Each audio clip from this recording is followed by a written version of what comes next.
Salam alaikum, and welcome back to the History of Egypt podcast, episode 158, What I Did. Today we go deeper into the reign of King I. Who was this man, and what did he achieve for Egypt? People often overlook I and his deeds, but the king did leave some noteworthy records, and we can get an idea of who he was as a ruler. Let's dive in. This episode comes to you on behalf of Donald, Philippe, and Liz, kind people who gave donations to the show, all the way back in 2020.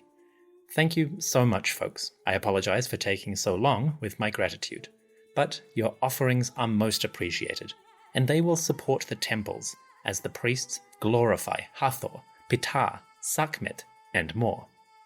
To everyone listening, thank you for joining me. On with the show.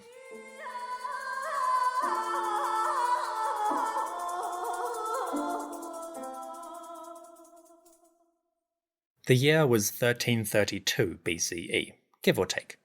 The king of Egypt was Kheper-Khepera, the god's father, I. The pharaoh was now into his third year on the throne.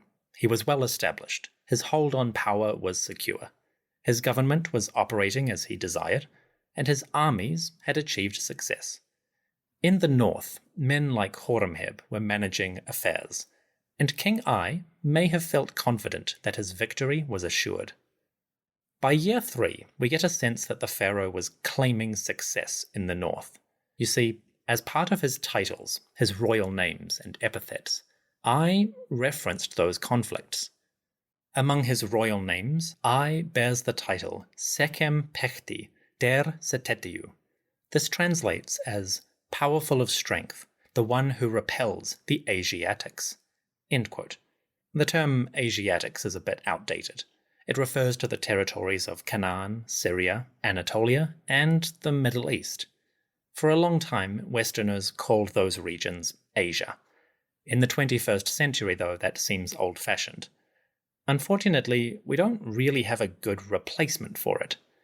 The Egyptian word Setetiu seems to reference the people living in a vague northeastern area.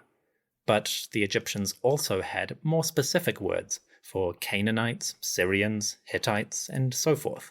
The term Setetiu might be a leftover from an earlier time, a time when the Egyptians did not really distinguish the groups living in that region. As a result, we have a slightly archaic term that does not have an easy translation. Anyway, King I took the title One Who Repels the Asiatics, quote-unquote. This probably references the ongoing conflicts in the north. Perhaps, as the royal armies attacked or defended distant lands, the Egyptians may have achieved some victories, or their enemies withdrew to deal with internal problems. Either way, I claimed to have repelled those foreigners. He declared victory over the northern problems. Was this true? Well, maybe. There could have been short-term successes, or a lull in the fighting. But this could easily be a bit of self-proclaimed success. We can't say for sure, but the title is intriguing. Then again, maybe there was some validity to the claim. Another record from I's reign hints at victories against northern enemies. In year 3, during the harvest season, Shemu, the king was living at the city of Memphis. And while he stayed there, the pharaoh issued a proclamation. I's decree was simple. It recorded a gift for one of his servants. The pharaoh gave away land or farming estates to one of his officials. Fair enough, that's good business in a royal household. Gain allies, reward friends, all that. What's interesting is the type of land that Pharaoh was distributing. In the opening paragraphs, as King I announces his intentions, he describes the location of these fields. The district or region is called the Field of the Hittites. What does that mean? Well, apparently there was a region near Memphis associated with the Hittites. It was connected to royal estates, land owned and devoted to the crown. So perhaps this Field of the Hittites was an area where prisoners from northern wars had settled. If that is accurate, we could get a sense of how the pharaohs managed the aftermath of their conquests. Prisoners were useful, but potentially a burden. Meanwhile, the royal estates demanded labour, so two birds, one stone, right?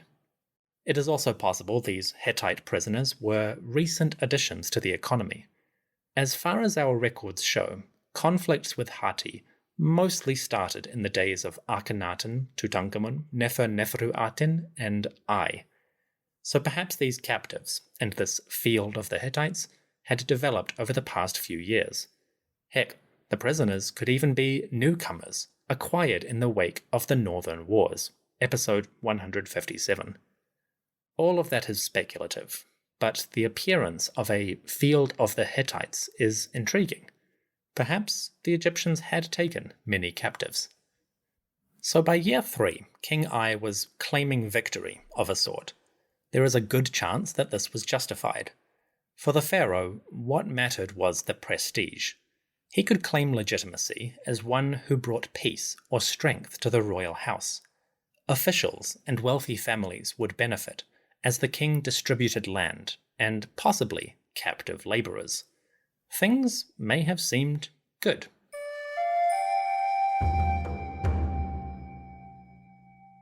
Elsewhere, King I left records for his organization and royal projects. There aren't that many of these. Most of I's monuments were appropriated or usurped by later kings. They removed his name and put their own in its place. That happens all the time, not just for I. But archaeologists can identify where this happens, and give the original rulers their due credit. From that, historians have a growing sense of King I's projects. Like any good pharaoh, I spent resources on the temples, in particular the great sanctuaries of Karnak and Luxor. For 10 years, I, as a courtier, had assisted Tutankhamun with the renewal and restoration of monuments. Now, as king in his own right, I had a chance to add his own. Broadly speaking, I's work continued the projects started by Tutankhamun. The new pharaoh added statues, showing himself and his wife, Tay. He expanded on the decorations that were started in Tutankhamun's reign, and he added bits and pieces to various monuments. I won't cover everything, we would be here all day, but there were some noteworthy features. Early in his reign, King I reorganized one of the temples. A short text from Karnak describes the pharaoh's actions on behalf of the gods. Apparently, the king appointed new priests for Ptah and Hathor. These were important deities. Hathor, or Huter, was the lady of the sky and the eternal mother of a king. She was the mistress of all foreign lands, and she greeted pharaohs as they entered the afterlife. For an old man like I, Hathor was a good deity to have on side. Ptah was equally prominent. He was the lord of artisans, like artists, stoneworkers, carpenters, etc. He was a creator of the universe, the master of the city of Memphis. Ptah was the one who heard prayers, and he was incredibly powerful. So King I was taking care of the most prominent deities. The text from Karnak reveals how I honored those gods. During a festival, the king appointed new priests. He promoted 17 people to work for Ptah and Hathor. There would be a first priest, or Hem-Netcher-Tepi, serving the god and goddess together. There would also be ritual priests, the ones who performed the ceremonies, and Wab priests, the purified ones who helped prepare rituals. These 3 jobs, the first priest, the ritual priests, and the Wab priests, would cover all the basic needs of a temple. So it seems that Pharaoh completely reorganized the shrines of Ptah and Hathor. Perhaps the organization had run out of people following the reign of Akhenaten, or maybe the regime just hadn't got around to it yet. Either way, King I took the opportunity and filled the ranks with people he chose. Moving forward, the king could be sure that loyal, dependable servants would honor the gods on his behalf. And in the temples themselves, families would benefit as their sons and daughters went to work for the gods, receiving offerings and payment on the way. So the king had made a good project, a display of royal piety, and an act of social power. The reorganization of priests was noteworthy, and it probably impacted many livelihoods. But Ai's work at Karnak and Luxor is surprisingly relevant today. As part of his overall projects, the king added to a road that linked the great temples. We know this road as the Avenue of Sphinxes. The Avenue of Sphinxes is a road about 2 kilometers long, connecting the various temples of Karnak and Luxor. It dates to the early 18th dynasty, but generations of pharaohs added to the monument over time. The idea is simple. It's a long road with small podiums standing on each side. These podia run the length of the road, and atop each one, a sphinx stands guard.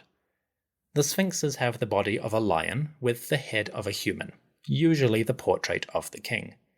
Beneath the sphinx, on the podium, carvings and hieroglyphs mark the ruler who donated the statue. And here we have evidence for Ai. Archaeologists working on the avenue have found small hints of Ai's work. At least one sphinx had a painting showing the pharaoh making offerings to Mut, the great mother goddess. These traces are small, but they give a sense that Ai's artists were working here during his reign. It is a cool detail. As I said, Ai's work was small, but it is relevant today. In 2021, the Avenue of Sphinxes was the scene of a magnificent parade. After years of archaeological and restoration work, the avenue was returned to something like its original splendor. To celebrate, the Egyptian government hosted an enormous ceremony, a celebration of the sacred road. The parade was lavish and clearly designed to glorify Egypt's rulers, which, from a historical perspective, seems fitting. Since the days of Tutankhamun, Ai, and many others, pharaohs used this avenue to display their prestige and their piety to the great gods. Today, a similar phenomenon occurs in a slightly adapted form. So there is a link between this ancient road, to which Ai contributed, and the life of modern Egypt.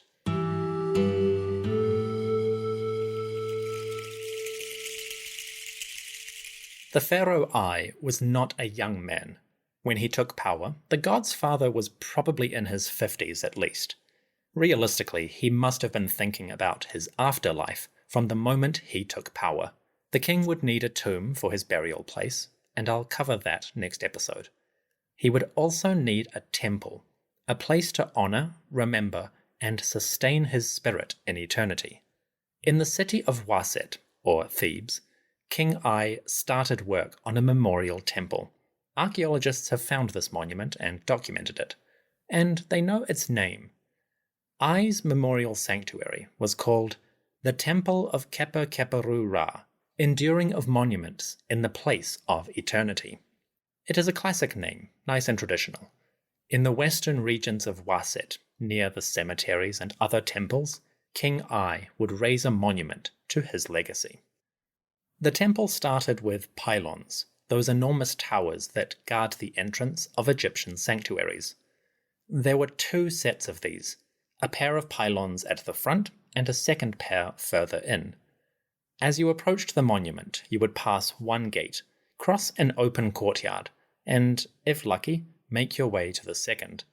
Assuming you had permission, you could pass the second gate and enter a wide rectangular hall. To the left and right, a forest of columns filled this space.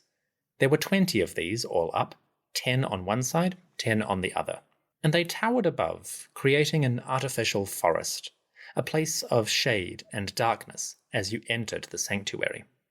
The heart of Ai's temple was a cluster of halls, kind of like a palace.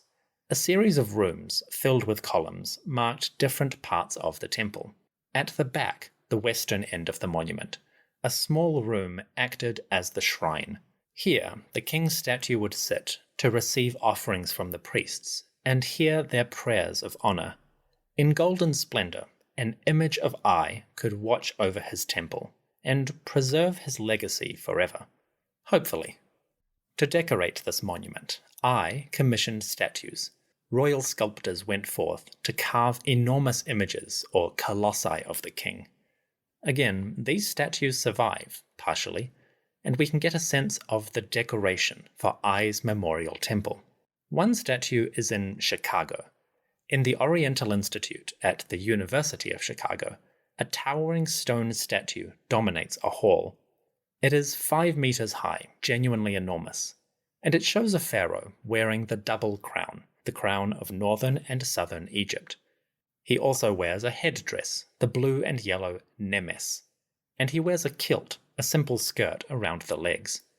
Beyond that, the king is unadorned. He stands straight with his left foot forward. In his hands, the statue clutches small cylinders, probably seals or markers of authority. It is a classic image. You can find similar ones throughout Egyptian history. Officially, the statue shows Tutankhamun. That is the label which the University of Chicago has given it. Fair enough. The boy king may have started these statues during his reign, but some historians disagree and suggest the Colossus was actually Ai's statue all along. So it's possible this towering statue in Chicago was originally a statue of Ai. Other images survive, and they're in various museums like Cairo and Berlin. Again, these statues tend to be quite large, larger than life size. Apparently, King Ai went big on his memorial temple. Spare no expense, massive statues and icons everywhere. It makes sense. The king was hoping to live forever. Did it work? Sort of. Today, the memorial temple of Ai stands just north of a more famous monument. If you visit the great temple of Medinet Habu, built by Ramesses III, you are in the neighborhood. When you face Medinet Habu's gate, turn to the right, walk along the road and around the corner, and you will find Ai's temple. Well, you'll find a large open area. It's sandy, covered with rubble. This is where the temple stood a long time ago. Alas, centuries of wind and rain eroded it, and locals borrowed the stone for their houses and villages. Archaeologists have excavated this area, documenting the remains and the objects. But the structure itself has vanished, destroyed by time. So the temple is there, but it's mostly debris and foundations. Still, if you are at Medinet Habu and have a bit of time to spare, take a moment to go visit. Also, stop off at the Café Maratonga on the corner. The owners are friendly and chatty, and it's a great place to rest. If the colossal statues are any indication, King Ai was lavish when funding his temple. Fair enough. The shrines, offerings, and worship would sustain his spirit for generations to come. And most people, given the opportunity, would invest in their eternal comforts. It is a shame much of this monument is gone. I would have liked to see it in its original splendor.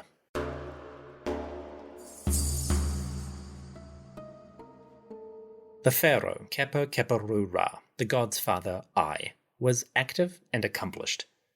Today, many of his monuments have disappeared, demolished to make way for new structures, or usurped, renamed for later pharaohs. Fortunately, archaeologists have found traces of Ai's name, and they can reconstruct some of his work. As they do so, the elderly pharaoh starts to reclaim some of his prestige. For a long time, King Ai was all but forgotten, a minor figure among more famous pharaohs. That is still true, but he's getting there. Perhaps one day, Kheperu-Ra, the god's father, will get recognition once again.